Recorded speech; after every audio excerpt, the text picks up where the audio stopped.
Namaskar students.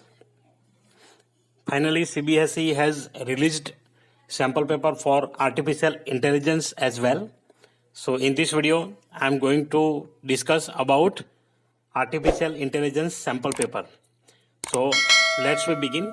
So first of all we will talk about the blueprint for sample paper for class 10 session 2020-21. So there will be maximum 2 hours for writing answers and marks will be 50, as you know the scheme of studies. Now what will be the marks weightage according to the units? So first part A is employability skills, 10 marks. So here you will get 5 units, communication skills 1, self management skills 2, information technology and communication technology skills, entrepreneurial skills 2, green skills number 5. So like this there are 5 units. Now objective type questions, how many questions will come from each unit according to this sample paper? So in this sample paper they have given one question of 1 mark from this topic and 2 marks from this topic. So total 3 marks from this unit, communication skills. Similarly, self management skills, objective type questions, 2 questions of 1 mark and 1 questions of 2 marks. So total 4 marks. ICT 1 and 2, 1 and 1. So again 3 marks. Then entrepreneurial skills, similarly 1, 3 marks, 1 mark question, 1 2 marks question. Green skills 1. So like that total number of questions from this unit, total 6 questions of objective type and 5 questions of subjective types. So here total marks are 1 into 4. You have to attempt any 4 out of 6 and here you have to attempt any 3 out of 5. Total 6 marks. So total 10 marks will be there and number of questions are 11. Now let me go to subject specific skills. In subject specific skills, first unit is introduction to AI. So there will be 6 questions from objective type questions, 1 mark of each. Short answer questions 1 and 4 marks question 1. So total 6 plus 4 10 plus 4 14 marks. So your introduction to AI chapter, that is unit 1, that is of 14 marks from the syllabus in this sample paper. AI project cycle, there will be 6, 2, 1. So total 9 questions are there. And let me calculate the marks. 6 plus 4 10 plus 4 14. Again NLP unit numbers 6 given over here. Natural language processing 6, 2, 2. Total 10 marks. So like this 6 marks, then again 4 marks, 10 plus 8, 18. So from here it is 18 marks. Then evaluation. Unit number 7 is given over here. Evaluation, 6 questions of 1 mark, 1 question of 2 mark, 1 question of 4 marks. So total 6 plus 2, 8 plus 4, 12 marks. And total number of questions, 35 questions.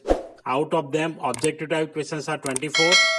Subjective type 2 marks questions are 6. 4 marks questions are 5. You have to attempt any 20 out of this 24. Here any 4 out of 6. Here any 3 out of 5. So total 27's answer you have to write. And this is the marks distribution. So I hope you understood the blueprint. Now let me move to sample paper. Now here I have opened the marking scheme when they have given the questions also. So now let me start.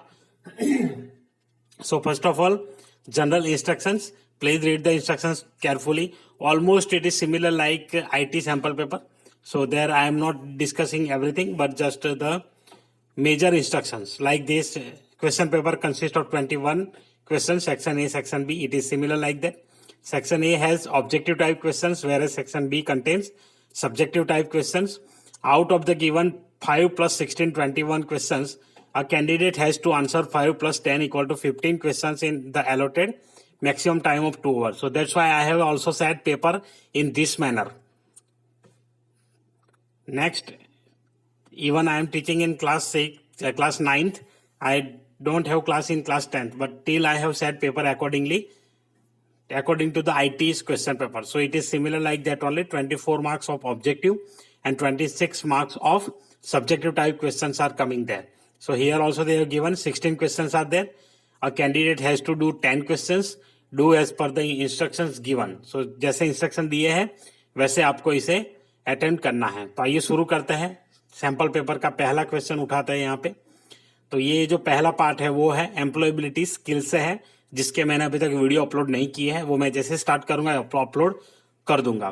तो यहाँ पे पहला question ये दिया है, dash is the final component in the process of communication as it defines the response given by the receiver to the sender.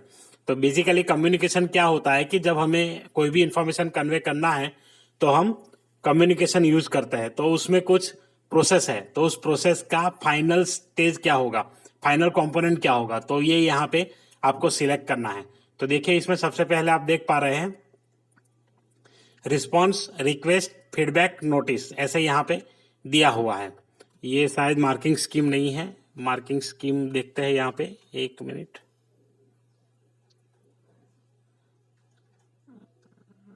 Okay, तो यहाँ पे आंसर्स, यहाँ पे ये शायद मार्किंग स्कीम है या नहीं. Okay, let me check once. It is only QP. Let me minimize this all and then check once again. Okay, MS. Okay, so here there are 4 options given over here. First is response, second is request, third is feedback and fourth is notice. तो यहाँ पे 4 चीजें यहाँ दी है और ये पूछा है कि फाइनल कंपोनेंट आपका कौन सा हो सकता है. तो जैसे कम्युनिकेशन हम करेंगे तो सबसे पहले क्या आता है, रिक्वेस्ट. तो हमारी ओर से रिक्वेस्ट जाएगा, रिक्वेस्ट. उसके बाद आता है रिस्पॉन्स.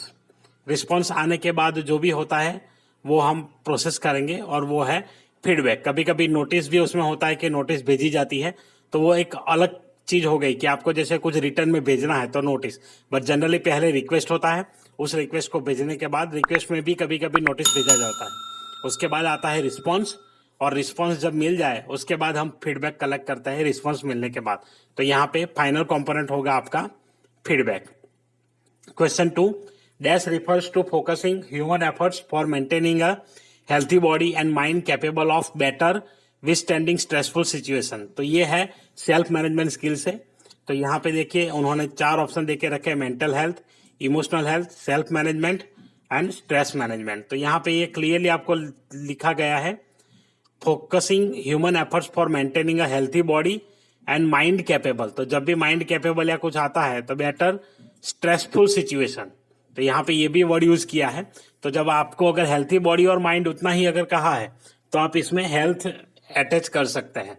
हेल्थी माइंड जैसे लिखा है तो मेंटल हेल्थ हो सकता है, हेल्थी बॉडी एंड माइंड है तो टोटल ओवरऑल हेल्थ की बात की है. बट यहाँ स्ट्रेसफुल सिचुएशन स्पेशली लिखा है तो इसलिए इसका आंसर यहाँ पे है stress management. Question 3, having conscious knowledge of your own self capabilities feelings and one's own character is called. तो ये सीधी बात है, इसका आंसर मिलेगा सेल्फ अवेयरनेस. यहाँ पे ये क्वेश्चन काफी कॉमन है, बहुत बार कुछ पेपर्स में भी मैंने देखे हैं ये वाले क्वेश्चंस. तो ये क्वेश्चंस आपको एम्प्लॉयबिलिटी स्किल्स में मिल जाएंगे. तो उसका जो स्टडी मटेरियल है उसमें भी इसमें से कुछ चीजें आपको मिलेगी, तो वो भी आप रिफर कर सकते हैं. और मैं यहाँ पे एम्प्लॉयबिलिटी स्किल्स लास्ट में स्टार्ट करूंगा, तो तब भी आपको इसका पूरा नॉलेज वहां पे मिल जाएगा. Question 4, a dash is a software program that attaches itself to other programs and alters their behaviour. ये भी सिंपल है कि ऐसा कौन सा प्रोग्राम है. ऑपरेटिंग सिस्टम तो है नहीं, ताकि ऑपरेटिंग सिस्टम का क्या होता है कि वो एक प्लेटफॉर्म प्रोवाइड करता है यूजर को कंप्यूटर यूज करने के लिए. फायरवॉल क्या है, एक सिक्योरिटी टूल है, तो वो भी आंसर नहीं हो सकता. फायरवॉल मतलब जैसे हम सिक्योरिटी गार्ड जो रखते हैं उनका क्या होता है, जो बाहर से आने वाले और अंदर से बाहर जाने वाले उनके ऊपर निगरानी रखता है, वैसे ही फायरवॉल होता है जो सिंपली ऐसी चीजों को ऑब्जर्व करता है और फिर किस चीज को अलाउ करना है, किसको डिनाई करना है, वो वहां पे अपने तौर पे डिसाइड करके आपको मैसेज दे देगा.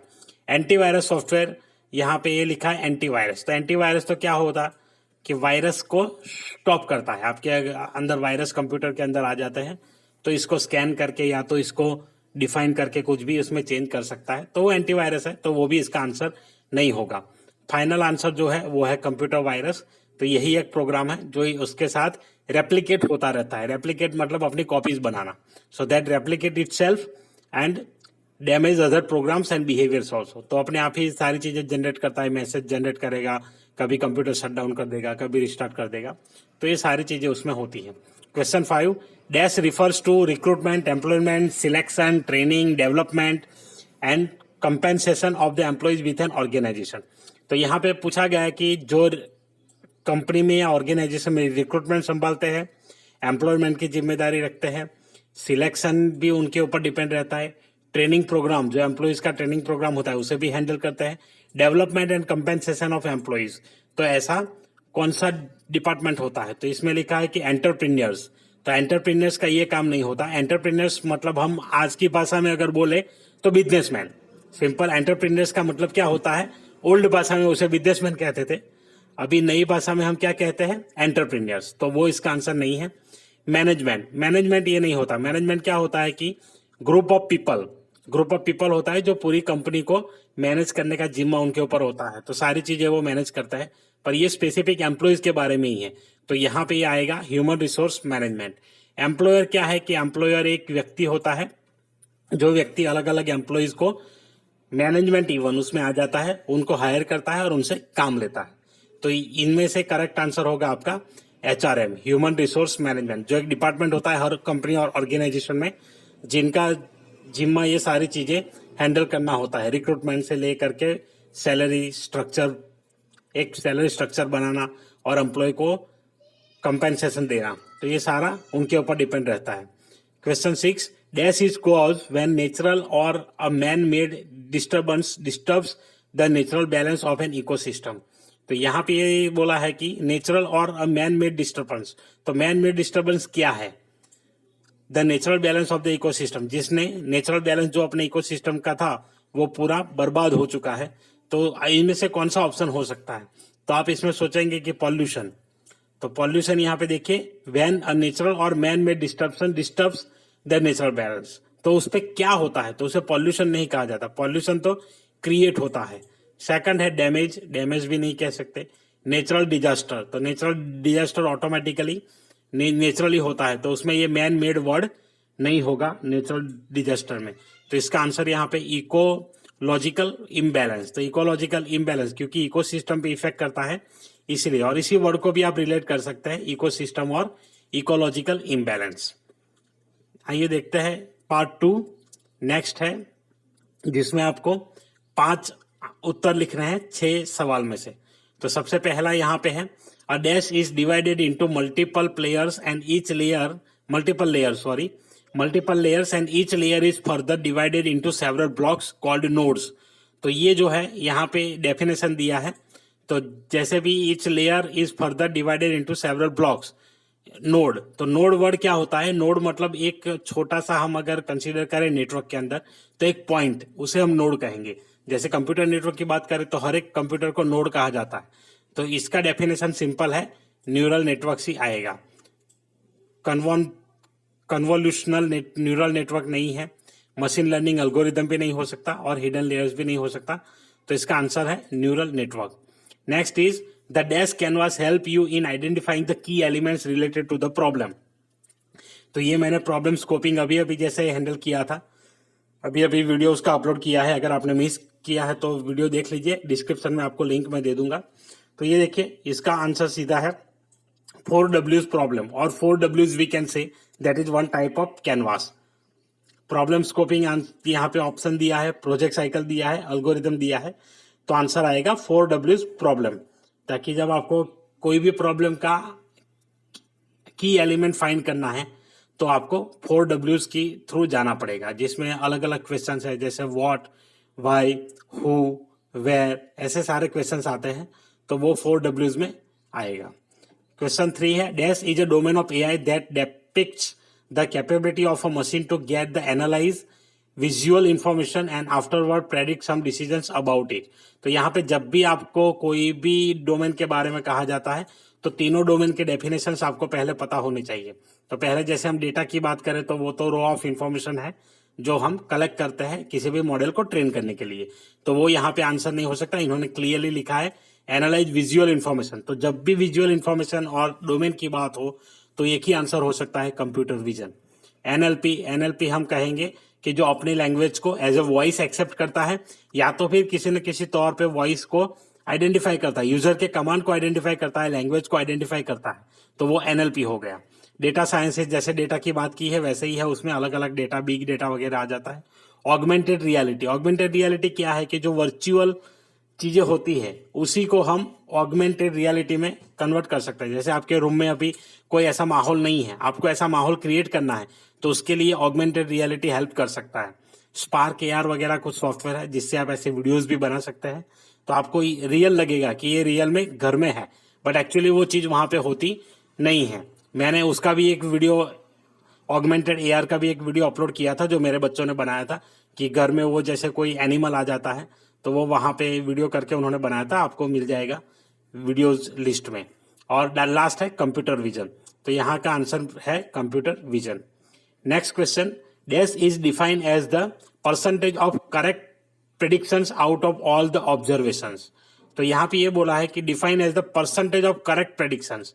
तो करेक्ट प्रेडिक्शंस क्या होगा, तो यहाँ पे पहले लिखा है कि प्रेडिक्शंस। तो प्रेडिक्शंस तो कुछ भी हो सकता है, करेक्ट भी हो सकता है, इनकरेक्ट भी हो सकता है। ताकि प्रेडिक्शन में ऐसा होता है कि कभी कभी मानो एक एग्जांपल कंसीडर करते हैं, आईपीएल में हमें अगर प्रेडिक्शन देना है किसी भी मैच का, तो बेसिकली प्रीवियस जो डेटा अपने पास होता है, एआई टूल क्या करता है, वो उसके पास जो ट्रेन मॉडल होता है वो प्रीवियस डेटा से अपने प्रेडिक्शंस बनाता है। वो 100% एक्यूरेट कभी नहीं होते, कभी कभी करेक्ट, कभी कभी इनकरेक्ट होते हैं। तो इसमें अगर उन्होंने प्रेडिक्ट किया कि भाई पिछले जो कुछ मैचेस थे उसके हिसाब से अगर देखे जाए तो ये खिलाड़ी है, ये प्लेयर है, ये सब खेलते हैं तो ये टीम जीत सकती है, तो उसके आधार पे कोई प्रेडिक्शन उन्होंने बना लिया, तो वो 100% प्रेडिक्ट नहीं हो सकता, करेक्ट नहीं हो सकता। तो सेकंड यहाँ पे बोल सकते हैं कि एक्यूरेसी उसका आंसर रहेगा, क्योंकि करेक्ट प्रेडिक्शन हमें मिल सकते हैं बट कुछ परसेंटेज तक मिल सकते हैं। उसके बाद है रियलिटी तो कुछ और ही होता है। और F1 स्कोर भी कुछ और चीज है। उसके बाद है question 5, dash is the sub field of AI that is focused on enabling computers to understand and process human languages. ये देखिए अभी अभी ही हमने बात किया था कि जब भी लैंग्वेजेस की बात आती है तो उसमें आपको एनएलपी ही टिक कर देना है। तो यहाँ पे लिखा है कि सब फील्ड ऑफ एआई, तो यहाँ डीप लर्निंग वो नहीं होता। डीप लर्निंग बिग डेटा पे काम करता है, मशीन लर्निंग छोटे डेटा पे काम करता है और हमें उसका प्रेडिक्शन देता है। तो यहाँ पे आंसर रहेगा आपका NLP. Next question, in dash the machine is train with the huge amounts of data with help in training itself around the data. तो ये देखिए यहाँ पे ह्यूज डेटा की बात की, अभी ही मैंने बताया कि डीप लर्निंग की डेफिनेशन, और यही क्वेश्चन यहाँ पे आ गया डीप लर्निंग। तो वो सिंपल आंसर वही रहेगा, डीप लर्निंग ऑप्शन है तो आपको टिक कर देना चाहिए। उसके बाद नेक्स्ट पार्ट में जाते हैं। नेक्स्ट पार्ट में यहाँ पर भी एक और 1 मार्क के क्वेश्चन है, आपको 5 लिखने हैं 6 में से। First, expand CBT. तो यहाँ पे सीबीटी का फुल फॉर्म क्या है वो लिखना है। कंप्यूटर बिहेवियर ट्रेनिंग वो नहीं है, कॉग्निटिव बिहेवियरल थेरेपी। तो ये सीबीटी का फुल फॉर्म यहाँ पे इन्होंने दिया है।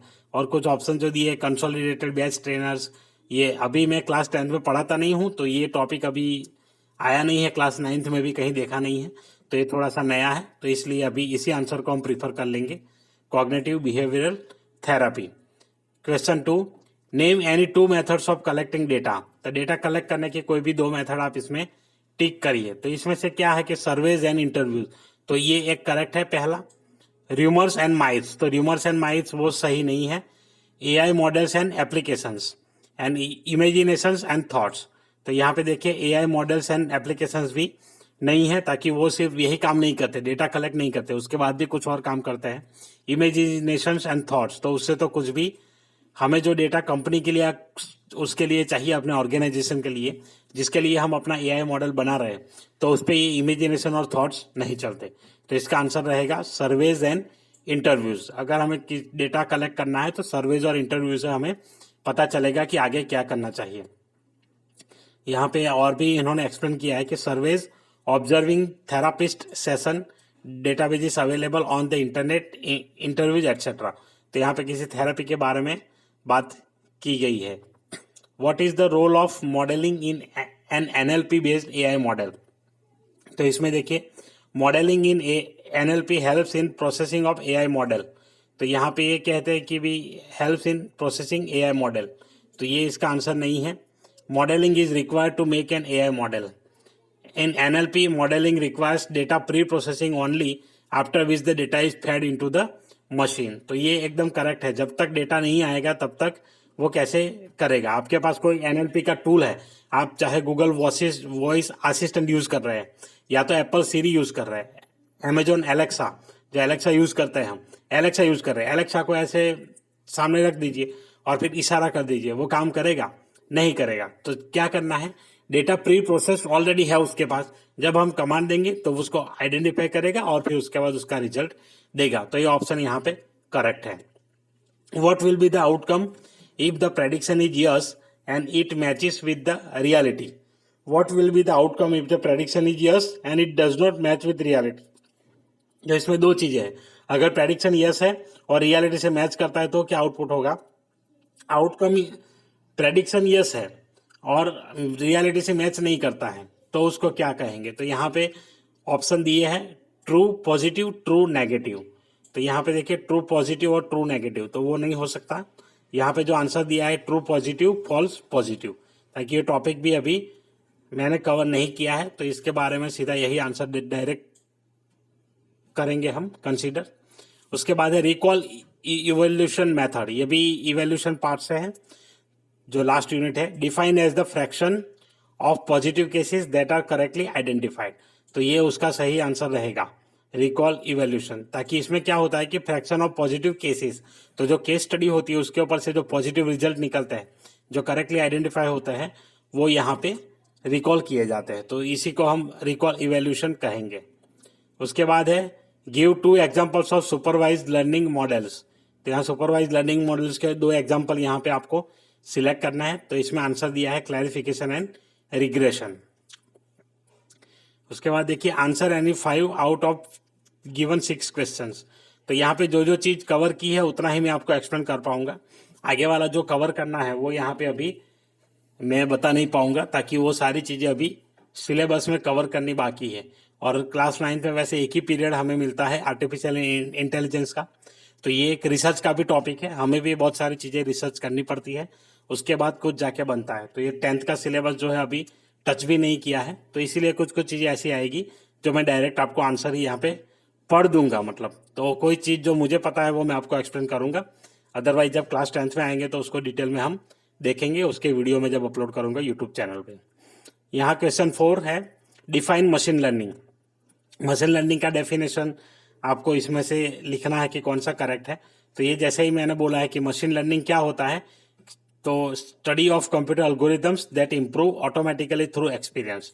तो जैसे जैसे एक्सपीरियंस बढ़ता है वो अपने आप इंप्रूव कर देता है, तो ये एक सही आंसर आएगा।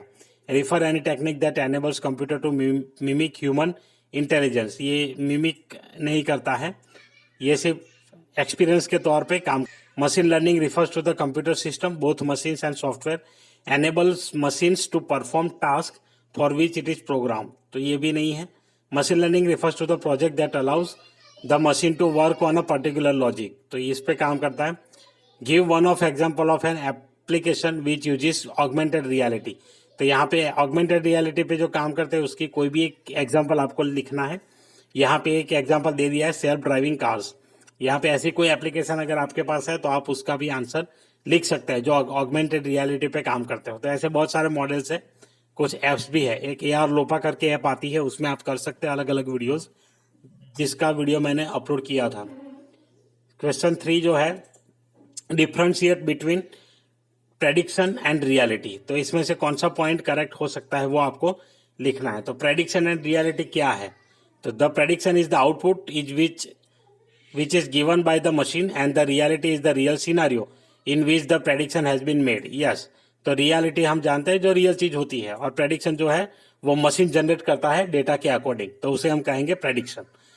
Question 4 the terms sentence segmentation is a whole corpus is divided into sentences. तो सेंटेंस सेगमेंटेशन किसे कहा जाता है वो आपको यहाँ पे लिखना है। तो यही उसका करेक्ट आंसर यहाँ पे है। undergo several steps normalize to a lower level.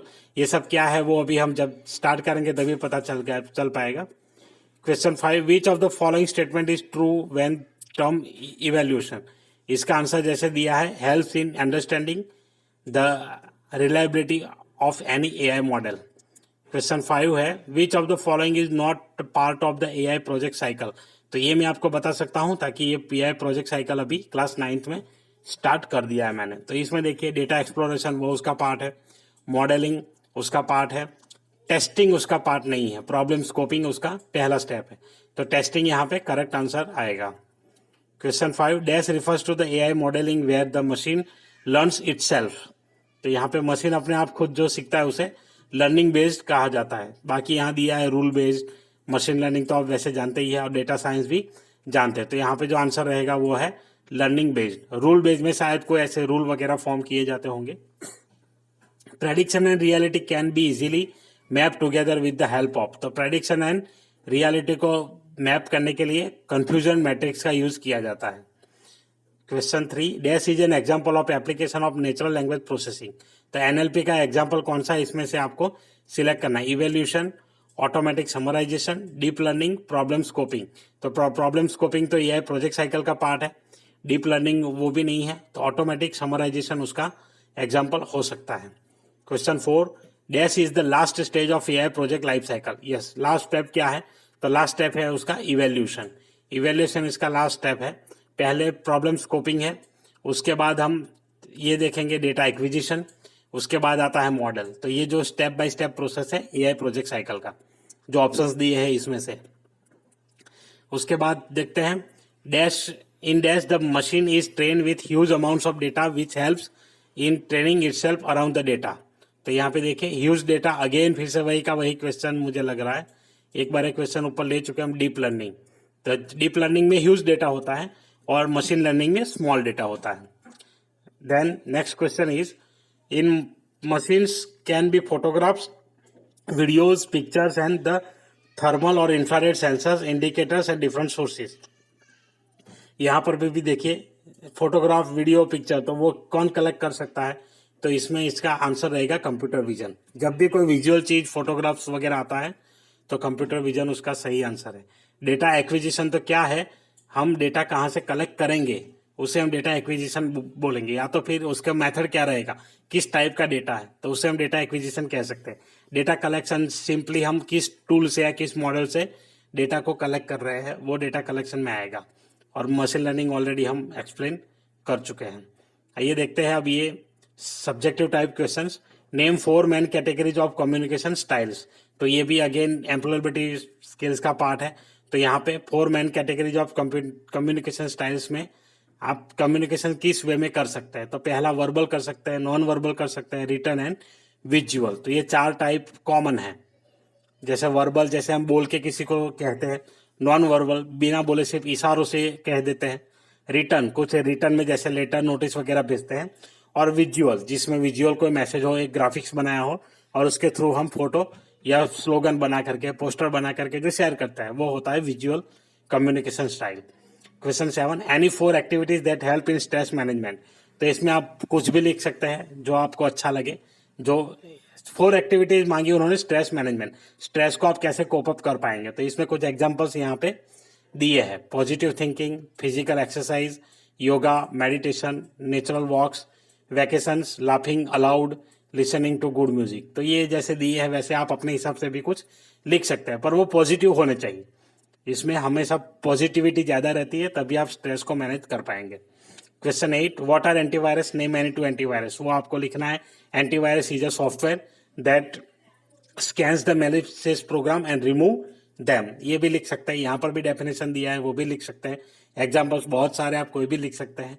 यहाँ पे जैसे दिए है Microsoft security essentials, Defender, McAfee, Norton antivirus, Quick Heal. उसके अलावा भी है ईसेट नोड 32 है, बहुत सारे हैं, अवास्ट है. तो वो सारे आप यहाँ पे लिख सकते हैं. जो भी एग्जाम्पल आपको पता हो आप लिख सकते हैं. Name any 4 qualities of an entrepreneur. Entrepreneur की 4 क्वालिटी क्या है वो आपको लिखना है. तो यहाँ पर भी आप जो एंटरप्रेन्योर है उसके बारे में लिख सकते हैं. इन्होंने दिया है hard working, optimistic, independent, energetic, self confident, perseverant. तो एक बिजनेस चलाने के लिए एंटरप्रेन्योर कैसा होना चाहिए, तो आपके तौर पे आप यहाँ पे एग्जाम्पल में लिख सकते हैं। तो ये कुछ क्वालिटीज इन्होंने लिखी है।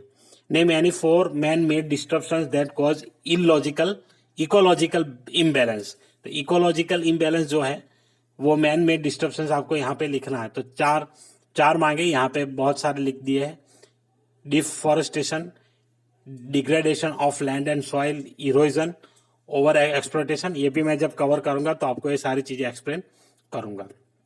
उसके बाद है give 2 points of difference between a script boat and a smart boat. तो यहाँ पे बोट के जो डिफरेंस है वो यहाँ पे एक्सप्लेन करने हैं। तो ये भी अभी टॉपिक स्टार्ट नहीं किया है, बट यहाँ पे एक बार ऐसे मैं एक्सप्लेन कर देता हूँ। Script bots are easy to make and smart bots are flexible and powerful. तो यहाँ पे स्क्रिप्ट बोट जो होता है वो आप आसानी से बना सकते हैं, ताकि उसमें सिंपल स्क्रिप्ट लिख के काम करना होता है। Smart bots are flexible and powerful. Smart board जो होते हैं वो फ्लेक्सिबल होता है। स्मार्ट मतलब वो मिमिक कर सकते हैं कुछ चीज को। Script board work around script with instructions of program stored inside them. Script board में क्या होगा कि ऑलरेडी एक प्रोग्राम अंदर लिखा गया होगा, उसी प्रोग्राम के ऊपर काम करेगा। Smart boards work on bigger databases and other resources directly. Smart boards क्या करेगा, तो डेटाबेस के ऊपर काम करेगा और जो रिसोर्स होगा उसके ऊपर डायरेक्ट काम करेगा। Mostly are free and are easy to integrate. जो स्क्रिप्ट बोर्ड है वो फ्री होता है और इजीली हम कहीं पर भी सेव से कर सकते हैं। Smart boards learn its own with more data. तो जैसे जैसे डेटा स्मार्ट बोर्ड में बढ़ता है, अपने आप वो उसका बिहेवियर चेंज होता रहता है। नो और very little language processing skills. तो इसमें लैंग्वेज प्रोसेसिंग स्किल्स या तो बिल्कुल नहीं होता या तो थोड़ी बहुत होती है, जबकि smart boards coding is required to take this up on board. और इसमें कोडिंग की बहुत ज्यादा जरूरत होती है स्मार्ट बोर्ड में। Limited functionality has wide functionality. तो स्क्रिप्ट बोर्ड लिमिटेड है, ये स्मार्ट बोर्ड वाइड है। Define the term machine learning, also give 2 applications of machine learning in our daily life. तो ये सिंपल हो गया, मशीन लर्निंग आपको एक्सप्लेन करना है तो इसका भी वीडियो मैंने ऑलरेडी अपलोड कर दिया है। Machine learning, deep learning and AI. तो आप जाइए, उसमें आपको पूरी डिटेल इसके बारे में मिल जाएगी। Differentiate between classification and regression. तो ये भी नया टॉपिक है, क्लासिफिकेशन एंड रिग्रेशन। देख लेते हैं। This model works on discrete data set which means the data need not to be continuous. तो जो डेटा कंटिन्यूअस नहीं है उसे क्लासिफिकेशन की कैटेगरी में रखा जाता है। Such models works on continuous data, और जहां डेटा कंटिन्यूअस आता है उसमें हम रिग्रेशन यूज कर सकते हैं उस मॉडल में। For example, in the grading system students are classified on the basis of the grades they obtain with respect to their marks in the examination. तो यहाँ स्टूडेंट के मार्क्स का एग्जाम्पल दिया है जो कंटिन्यूअस नहीं होता। यूनिट टेस्ट में कुछ और है, हाफ ईयरली में कुछ और है, और बोर्ड में भी कुछ और हो सकता है। For example, if you wish to predict your next salary, then you would put in data of your previous salary, any increments etc. would train the model। और यहाँ पे सैलरी की बात की है जो फिक्स होता है कि पिछली बार कितना था, इतनी बार कितना आएगा, तो वो उसके ऊपर कैलकुलेशन होता है फिक्स रेट के ऊपर। तो वो रिग्रेशन हो गया। Explain the term text normalization in data processing. Text normalization क्या है? तो first step in data processing is text normalization. Text normalization helps in cleaning up the textual data in such a way that it comes down to a level where its complexity is lower than the actual data. In this, we undergo several steps to normalize the text to a lower level. We work on text from multiple documents, and the term used for the whole textual data from all the documents altogether is known as corpus. तो यहाँ पे इसका definition दिया है, वो जब हम video upload करेंगे तो इसमें डिटेल में बात करेंगे। Name any 2 applications of NLP which are used in the real life scenario. तो इसमें आप बहुत सारे एग्जांपल लिख सकते हैं। यहाँ पे इन्होंने लिखा है automatic summarization, sentiment analysis, text classification, virtual assistant. तो वर्चुअल असिस्टेंट ऑलरेडी हम जानते हैं कि कौन कौन से हैं, जैसे गूगल असिस्टेंट है, एप्पल सीरी है, एलेक्सा है, वो सारी चीजें यहाँ पे आती है। What is F1 score in evaluation? तो ये भी एक फॉर्मूला है। F1 score equal to 2 into precision into recall upon precision plus recall. तो ये फॉर्मूला आपको यहाँ पे लिख देना है। Categorize the following under data science, machine learning, computer vision and NLP। तो यहाँ पे ये जो सारी चीजें दी है आपको उसे इन 3 चीजों में डिवाइड करना है। तो यहाँ पे पहले देखिए कि कंप्यूटर विजन जैसे पहला है, the latest technological advancement have made our lives convenient. Google home, Alexa and Siri have been a huge help to a non tech savvy people. तो यहाँ पे Google home, Alexa and Siri, तो आप जो Google home देख रहे हैं, जैसे आपने कंप्यूटर स्टार्ट किया, गूगल होम जो आया है वो किसका पार्ट है? Home page of Google. Alexa, Alexa definitely NLP और कंप्यूटर विजन, यहाँ पे जैसे लिखा है कंप्यूटर विजन, तो एलेक्सा जनरली काम करता है, एनएलपी के ऊपर भी काम करता है, तो एनएलपी और कंप्यूटर विजन दोनों उसमें आ जाएगा, ताकि जब कुछ चीजें विजुअलाइज होती है तो उसमें आएगा। सीरी कंप्यूटर विजन में नहीं आएगा, सॉरी। एप्पल एंड सीरी यहाँ पे एनएलपी में है। फिर उसके बाद देखिए यहाँ पे फीचर्स लाइक फेशियल रिकॉग्निशन, तो फेशियल रिकॉग्निशन वो कंप्यूटर विजन का पार्ट हो गया। And Facebook have added additional security to our gadgets, तो जो फेसबुक का सिक्योरिटी गैजेट्स है वो, this advancements have also contributed in making our, इसके बाद जो बोल्ड किया है उसी को हम देखेंगे, प्राइस कंपैरिजन वेबसाइट्स। तो प्राइस कंपैरिजन वेबसाइट्स है वो किसमें है? डेटा साइंस में, ताकि उसमें प्राइस जो है वो एक डेटा है, उसके ऊपर काम होता है। और चैटबॉट्स जो है वो एनएलपी है, ताकि इसमें भी सिंपली लैंग्वेज को प्रोसेस करते हैं हम। फेस एप्स भी उसी का पार्ट है, एनएलपी का। पर शायद फेस एप्स मैं जैसे समझता हूं, अगर आपको फेस को रिकॉग्नाइज करता है तो यहाँ पे कंप्यूटर विजन ही आएगा। फेस ऐप, फेस लॉक जो भी है वो। गूगल होम जो है वो आएगा, डेटा साइंस का पार्ट है गूगल होम। और स्नैपचैट फिल्टर जो है वो भी एक मशीन लर्निंग का पार्ट हो गया है, स्नैपचैट फिल्टर्स, ताकि वहां पे फिल्टर्स लगते हैं, ट्रेन अपने आप करके वो फिल्टर कर देता है आप अपने चैट को, तो इसीलिए स्नैपचैट फिल्टर्स मशीन लर्निंग का पार्ट हो जाएगा। Create a 4W project canvas for the following, तो यहाँ पे एक प्रॉब्लम उन्होंने दिया है, तो उसके ऊपर से आपको बनाना है। As a more and more new technology get into play, risk will be get more concern to the common network, cyber security becomes extremely, तो ये भी मैंने एक्सप्लेन किया है कि आप कैसे करेंगे। अभी जस्ट मैंने प्रीवियसली ये वीडियो डाला है प्रॉब्लम स्कोपिंग का, तो आप जाके वीडियो सेक्शन में देख लीजिए, आपको ये भी मिल जाएगा कि कैसे इसको आप लिख पाएंगे। तो यहाँ पे जो 4W जो उन्होंने लिखा है, who, what, where and why, तो इसी प्रॉब्लम को आपको उसमें कन्वर्ट कर देना है। तो जैसे देखिए यहाँ पे लिखा है कि स्टेक होल्डर कौन होंगे? People who are using the new technology, क्योंकि यहाँ न्यू टेक्नोलॉजी की बात की है तो ऑब्वियसली वही आएंगे। इसमें आप क्लासिफिकेशन भी दे सकते हैं, पीपल मतलब स्टूडेंट्स हो गए, और जो जॉब करने वाले पीपल है वो भी हो गए, तो वो भी यहाँ पे आप लिख सकते हैं हु में। सेकंड है हैज हैव प्रॉब्लम, किसको प्रॉब्लम है? तो साइबर सिक्योरिटी जो जो यूज करेंगे उन सभी को प्रॉब्लम रहेगा, तो यहाँ पे आप लिख सकते हैं। तो इसमें क्या क्या प्रॉब्लम आ सकता है तो उसके बारे में भी आप लिख सकते हैं कि भाई डेटा स्टील होने की चांसेस रहते हैं ज्यादा, डेटा चोरी हो सकता है या डेटा का मिसयूज हो सकता है, तो वो भी इसमें आप कंसीडर कर सकते हैं। Third, where the problem is in the use of the latest technology where vast amount of data is at risk, जहाँ पे सिक्योरिटी फीचर्स कम है वहां पर भी आप इसको लिख सकते हैं, तो ये भी आंसर इसका हो सकता है। Why an effective AI system which is able to detect the flow of data and also report unusual activity, तो ये भी AI क्या ऐसा मॉडल होना चाहिए कि जैसे डेटा जो भी व्यक्ति यूज करता है तो उसको वहां से ऑटोमेटिकली सिक्योर करे, और जैसे कोई ऐसा यूजर एंटर होता है तो उसका भी अलर्ट वहां पे जनरेट हो जाए, तो ये भी आप लिख सकते हैं। तो ऐसे 4W कैनवास आप बना सकते हैं। Differentiate between stemming and lemmatisation, explain with the help of an example, तो ये भी है, उसमें जब आएगा तब हम डिटेल में डिस्कस करेंगे। Right the applications of NLP, तो यहाँ पे आप लिख सकते हैं, 4 लिखना है आपको कोई भी एप्लीकेशंस ऑफ NLP। तो यहाँ पे पहला दिया है ऑटोमेटिक समराइजेशन, क्या है? Is relevant not only for summarizing the meaning of documents and information but also to understand the emotional meanings with in the information such as in collecting data from social media. तो automatic summarization जो होता है वो ये tool है जो data दिया है, जो डॉक्यूमेंट्स उसके पास है, इन्फॉर्मेशन को अंडरस्टैंड करेगा और उसके मीनिंग भी निकाल करके देगा, उसी के ऊपर काम करेगा।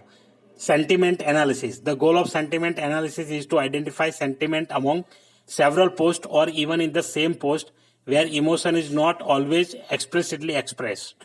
तो जहां पे इमोशन एक्सप्रेस नहीं होते हैं वहां पे आप इसका यूज कर सकते हैं। Text classification makes its possible to assign predefined categories to a document and organize it to help you find the information you need or simplify some activities. तो उसके लिए यूज होता है वर्चुअल असिस्टेंट, ऑलरेडी वॉइस को recognise करता है और अपने स्पीच को रिकॉग्नाइज करके उसका आउटपुट हमें देगा। यहाँ पे एक कंडीशन दी है इन्होंने, imagine that you have come up with an AI based prediction model which has been deployed on the roads to check traffic jams. Now an objective of the model is to predict whether there will be a traffic jam or not. Now to understand the efficiency of this model we need to check if predictions which it makes are correct or not. Thus there exist two conditions which we need to ponder upon: prediction and reality. Traffic jams have been a common part of our lives nowadays. Living in an urban area means you have to face traffic each and every time you get out on the road. Mostly school students opt for buses to go to school.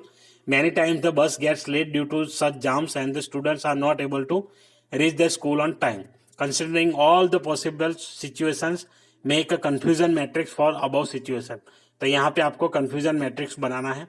तो ये जब match start करेंगे तब मैं आपको पूरा explain करूंगा कि कैसे हम इसको बना सकते हैं. अभी यहाँ पे जो दिया है case 1, is there a traffic jam. Traffic jam है क्या? तो प्रेडिक्शन यस और रियलिटी यस, ट्रू पॉजिटिव. तो अगर दोनों चीजें यस यस हो गई तो इसे ट्रू पॉजिटिव कहेंगे. और इसके बाद है कि is that traffic jam. Traffic जाम अभी है क्या? अगर प्रेडिक्शन नो आया और रियलिटी भी नो है तो ये हो गया ट्रू नेगेटिव. तो जब प्रेडिक्शन और रियलिटी दोनों यस है तो इसे ट्रू पॉजिटिव कहेंगे और दोनों नो है तो वो ट्रू नेगेटिव हो गया. Is there a traffic jam. Prediction is yes, reality is no. Prediction है कि भाई ट्रैफिक जाम हो सकता है, यस आया, लेकिन रियलिटी में ट्रैफिक जाम नहीं है तो इसे फॉल्स पॉजिटिव कहेंगे. और अगर पहला नो है दूसरा यस है तो उसे फॉल्स नेगेटिव कहा जाएगा. तो यहाँ पे कंफ्यूजन मैट्रिक्स में इस प्रकार बनाया है. रियलिटी आप यहाँ पे लिख दो यस नो और प्रेडिक्शन यहाँ पे लिख दो. तो यहाँ पे जैसे हो गया, अगर दोनों यस है ट्रू पॉजिटिव, एक यस एक नो है फॉल्स पॉजिटिव आएगा. और अगर पहला प्रेडिक्शन नो है और ये यस है तो फॉल्स नेगेटिव, दोनों नो है तो दोनों नेगेटिव हो जाएंगे ट्रू नेगेटिव में. तो ऐसे बनाना है. तो इसके साथ ही ये क्वेश्चन पेपर मैंने अपने हिसाब से एक्सप्लेन किया है. आपको अगर उसमें कुछ कमियां भी लग रही है तो शायद लगी होगी, ताकि ये टॉपिक जो कुछ है वो कवर अभी नहीं किए हैं और हमारे लिए भी कुछ टॉपिक्स नए हैं. तो उसमें हमें भी थोड़ा बहुत रिसर्च करना पड़ता है, उसके बाद ही हम उसको अच्छे से एक्सप्लेन कर पाएंगे. लेकिन मैंने मेरे नॉलेज के हिसाब से एक्सप्लेन किया है. तो आशा रखता हूँ कि आपको वीडियो अच्छा लगा होगा.